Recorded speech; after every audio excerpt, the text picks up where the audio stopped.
নমস্কার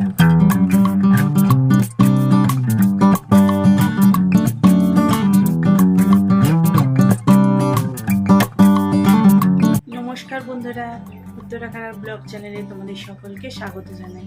আশা করি সকলে খুব ভালো আছো, সুস্থ আছো। তো এখন বেজে গেছে সকাল 10টা। এখন থেকে কিন্তু ব্লগটা স্টার্ট করে দিচ্ছি। সকাল সকাল গরম এক কাপ চা দিয়ে দিনটাকে শুরু করলাম। আর আজকে যেহেতু ওর বাবা বাড়ি আছে, তো সবাই মিলে কিন্তু ওরা বেরোবে। ওর বাবা বাড়ি থাকলে ওরা যেখানেই যাক না কেন ওদের সাথে কিন্তু নিয়ে যায়। আর দেখো ওরা রেডি হয়ে কিন্তু বাবার সাথে চলে গেল। আর প্রত্যেক রবিবারই এরকমই করে, ওর বাবা যেখানে যাবে ওরা কিন্তু সাথে সাথে যাবে। আর এদিকে দেখো আমি চলে এসেছি ঘরে। তো এখন যেহেতু ওরা নেই, পুরো বেডরুম হলরুম সব কিন্তু ক্লিন করে ফেলবো। আর তোমাদেরকে দেখিয়ে নিই বাইরের প্রকৃতির দৃশ্যটা। আজকে সকালটা ঝলমলে রোদ্দুর নিয়ে খুবই সুন্দর প্রকৃতির দৃশ্যটা লাগছে।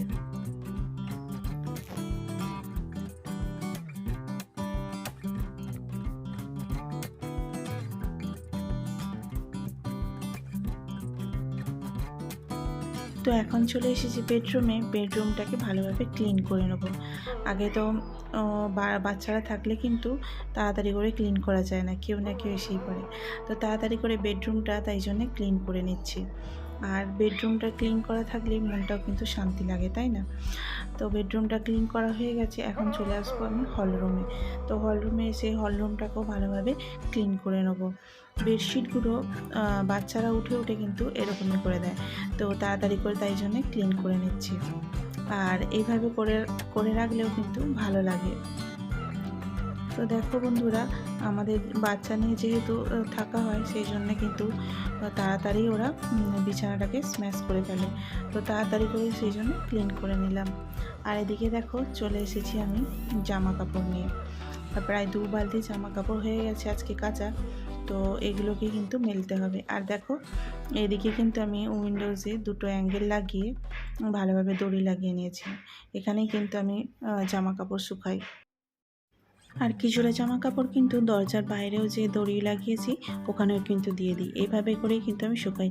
কিছুটা দেখো এখানে দিয়েছি। আর এখন চলে এসেছি বন্ধুরা রান্নার কাজে। আজকে ভাবছি সমস্ত কিছু ভাজা বানাবো, কারণ সকালে সকালে রান্না করার সময় ভাজাটা আর হয়ে ওঠে না। তো আজকে ওর বাবা যেহেতু বাড়িতে আছে, তো আর সব কিছু সবজি ভাজা আর ডাল করব।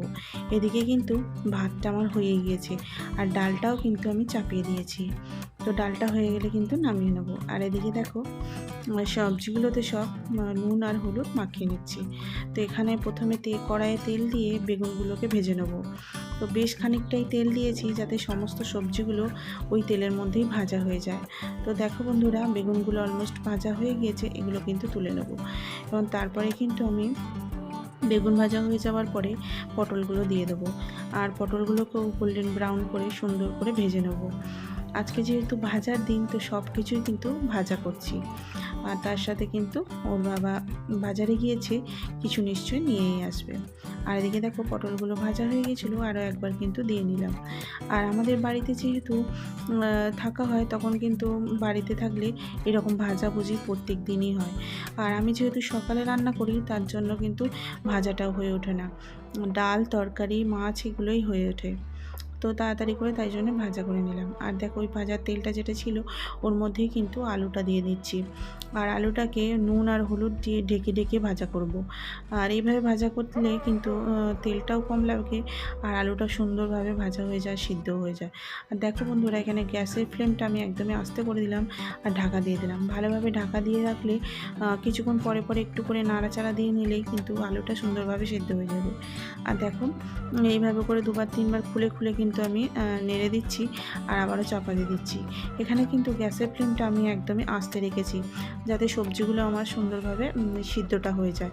দেখো আলুটা অলমোস্ট সেদ্ধ হয়ে গেছে, তো আরেকটু নাড়িয়ে নিলেই কিন্তু হয়ে যাবে আমাদের আলু ভাজা। আর এদিকে আমাদের আলু ভাজাটা দেখো সুন্দরভাবে কিন্তু হয়ে গিয়েছে। তো আলু ভাজাটাকে কিন্তু নামিয়ে নেব। আর এদিকে দেখো করলা ভাজাটা এখন ভাজছি না, কারণ করলাটা দিলেই কড়াটা কিন্তু তেতো হয়ে যাবে। তো তার জন্য এখন কড়াইয়ে তেল দিয়ে ডালটাকে কিন্তু ফোড়ন দিয়ে নেব। তো এখানে দিয়ে দিয়েছি হচ্ছে পেঁয়াজ আর লঙ্কা, আর ভালো করে ভেজে নিলাম। আর আজকে ডাল হচ্ছে মুগের ডাল আর মসুর ডাল দুটো মিক্স করে বানাচ্ছি, কারণ বাড়িতে যেহেতু আছে দুটো ডাল একসাথে মিক্স করে বানালে খেতে কিন্তু সুন্দর লাগে। দেখো বন্ধুরা, এখানে ডালটা হয়ে গিয়েছে, তো নুন আর হলুদ দিয়ে ভালোভাবে ফুটিয়ে এটাকে কিন্তু নামিয়ে নিলাম। আর এদিকে কিন্তু দিয়ে দিলাম কড়াই একটু তেল, আর দিয়ে দিলাম হচ্ছে করলা, আর এর মধ্যে কিছুটা নুন আর হলুদ দিয়ে ভালোভাবে নেড়ে চেড়ে ঢাকা দিয়ে দিয়ে কিন্তু ভাজাটা করে নেব।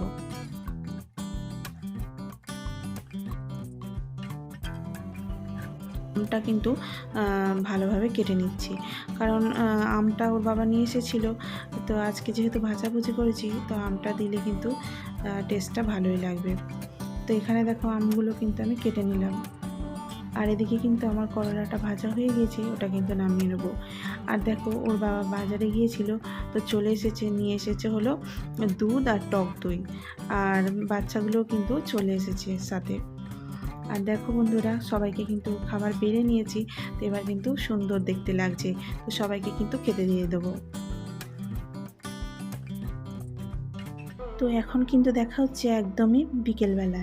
তো লম্বা একটা সবাই মিলে ঘুম দিয়ে নিয়েছি, তারপরে উঠে সুন্দর করে চা করে নিতে এসেছি। আর সন্ধ্যাটা কিন্তু অনুষ্কা দিয়েই দিয়েছে।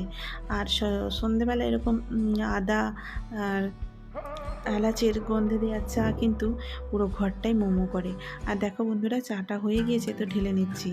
আর এখানে দেখো অনুষ্কা আজকে বাড়ি যেহেতু আছে ওর বাবা, তো নানান কিছু বায়না করছে। দেখো একটা ছোট কাপ নিয়ে এসেছে, আর ওর যখন চা খেতে ইচ্ছে করে এই ছোট্ট কাপটাই কিন্তু ও নিয়ে আসে। আর ওতে আমি 1 কাপ ভর্তি চা দিয়ে দিই, আর দেখতেও ভর্তি লাগে আর খেতেও কিন্তু ওর ভালো লাগে। আর আজকে দেখো চায়ের সাথে কিন্তু কোনো রকম বিস্কুট না। একজন গিয়েছিল দেশে, তার বাড়ি হচ্ছে বিহারে, আর ওই কিন্তু আমাদেরকে এই গম ভাজা আর এই যে দেশের ভাজা ছোলা দিয়েছে। এটা কিন্তু একদমই দেশীয় ছোলা। আর দিয়েছে দেখো গুড়টা কিন্তু তোমাদেরকে দেখানোর জন্যই রেখেছি। এগুলোকে কিন্তু তোমরা কিন্তু চিনতে পারছো। দেখো আজকে কিন্তু চাটা খুব সুন্দরভাবেই খাওয়া হয়ে গেল। আর এদিকে দেখো ওর বাবা গিয়েছে নিচে একটু পনির আনতে, আর আমি তোমাদেরকে বাইরের দৃশ্যটা দেখিয়ে দিলাম। খুবই সুন্দর লাগছে অন্ধকারের পরিবেশটা, বাইরেটা।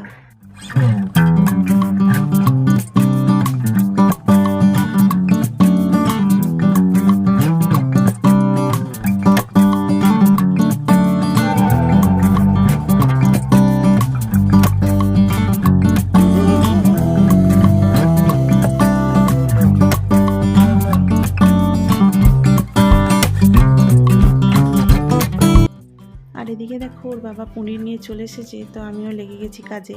আজকে পনিরের ভালোভাবে তরকারি করে নেবো। দেখো পনিরটাকে চৌকো চৌকো করে কিন্তু কেটে নিচ্ছি, আর যাতে আমাদের সুবিধা হয়।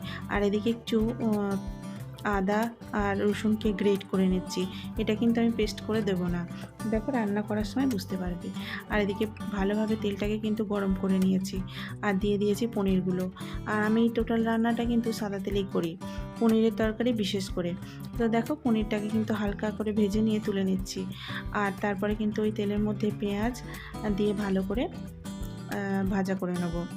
এদিকে পেঁয়াজটা দিয়ে দিয়েছি, আর সাথে দিয়ে দেবো হলো একটু অল্প করে নুন, যাতে পেঁয়াজটা একটু ভালোভাবে ভাজাটা হয়ে যায়।